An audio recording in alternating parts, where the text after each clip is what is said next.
Penting banget.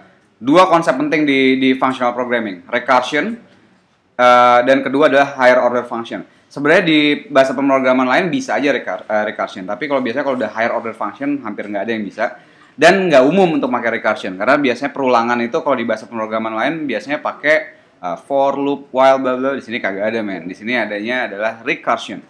Nah, sebelum pakai recursion, gue mau kita lihat dulu ya perkembangan kita di list comprehension. Nah, biasanya kita solve apapun, kita bisa pakai ini dong. Ya, let's say kita bikin let cube x sama dengan x kali x kali x. Ini ya dengan list comprehension kita udah mulai canggih. List comprehension itu bisa berfungsi sebagai apa ya? Melakukan suatu hal terhadap seluruhnya sambil ngefilter lagi gitu kan.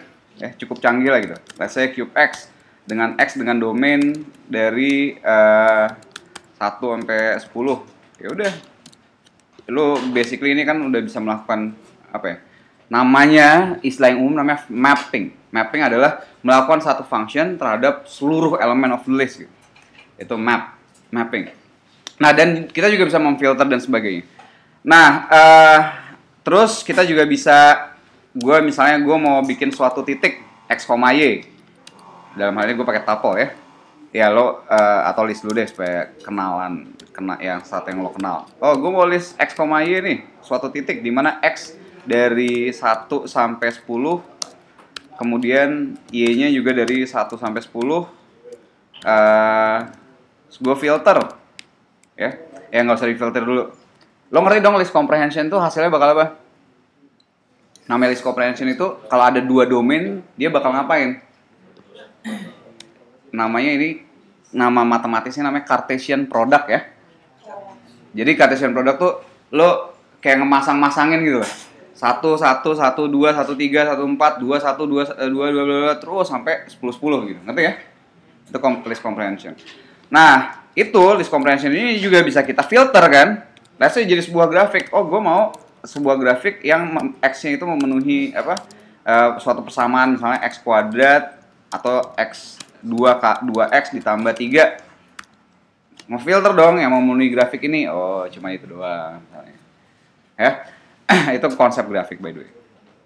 Nah, by the way, sebelum di sini juga ada konsep bahwa kalau misalnya gue tanya deh, ini cara kerja dari list comprehension tuh gini. Oke, gue minta x, y. X domainnya dari 1 sampai 10. Terus nanti ketika x-nya 1, dia akan ngabarin ke sebelahnya ya. Lo bayangin ketika x-nya, kan kita mulai dari x1 dulu dong. Ya, lo mikir apa sih yang dilakukan sama komputer perulangannya? X mulai dari 1. X1 ini lo lempar ke komputer, lempar ke sebelahnya si Y. Y, sekarang x-nya 1 nih. Lo mau pakai nggak? Terserah. Kalau si Y nggak pakai, ya udah. Lempar lagi ke sebelah kanan lagi. X-nya 1 nih. Lo mau pakai? Ya udah. Kalau nggak, ya udah. Proses pelemparan informasi dari kiri ke kanan. Kenapa itu ngaruh? Lo lihat sekarang misalnya kayak gini. Yang terjadi adalah sepasang semua itu kan. Sekarang kalau misalnya gue mulai dari X ini, bisa nggak? Bisa nggak gue mulai misalnya dari X gitu? Ya bisa, karena si Y ini udah kenal sama si X. Ya, ketika udah di sebelah kanan ini, dia udah mulai kenal nih sama si X. Apa yang bakal muncul coba? Logika lo gimana bakal munculnya bakal apa? Akan sama nggak sama yang di atas? Beda di mana? Dia X-nya udah tahu. Jadi ngemasangnya gimana? Kita klik ya coba, jebret. Lebih dikit. Kenapa? Karena ada nggak 21 masuk nggak kira-kira di sini?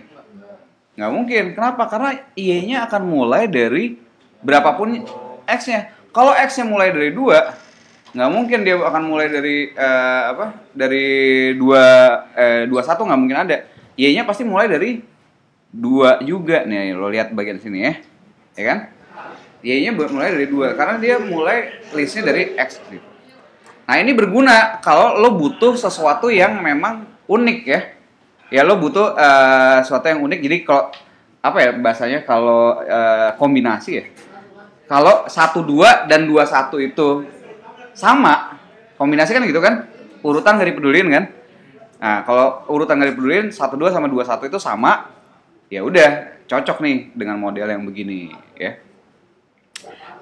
Nah, terus berikutnya juga list comprehension juga bisa kita ini dulu biasa. List comprehension itu bisa juga kita pakai suatu identitas ya. X-nya 1, Y-nya 10. Oh, gue mau bikin suatu variabel bernama C, di mana C-nya itu adalah X kuadrat ditambah Y kuadrat. Ya kan?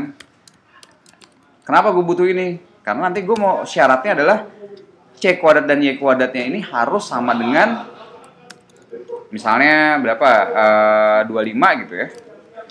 Karena jadi lingkarannya 5 misalnya.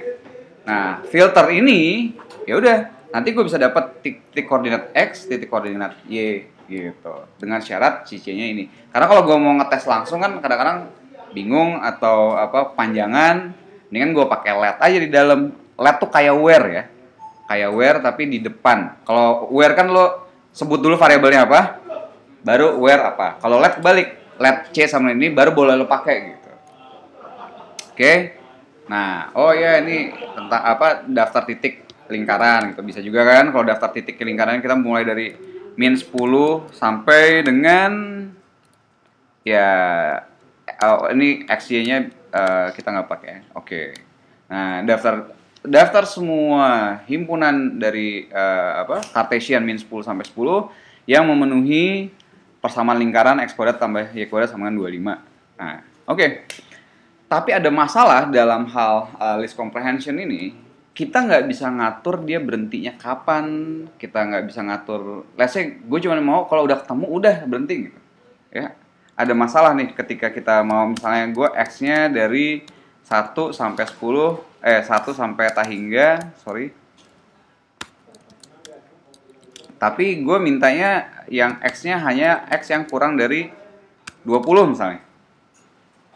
Kalau logika kita dari 1 sampai 10 pilih dari 20, selesai dong sampai 20 selesai gitu kan. Tapi lo lihat nih programnya nge-hang lo. Kenapa? Ada yang kepikiran kenapa nggak? Udah nih hang nih program. Gitu. Padahal sampai 19 harusnya udah dong selesai dong. Ya ngapain lagi? Nah, kenapa coba? Ada yang tahu?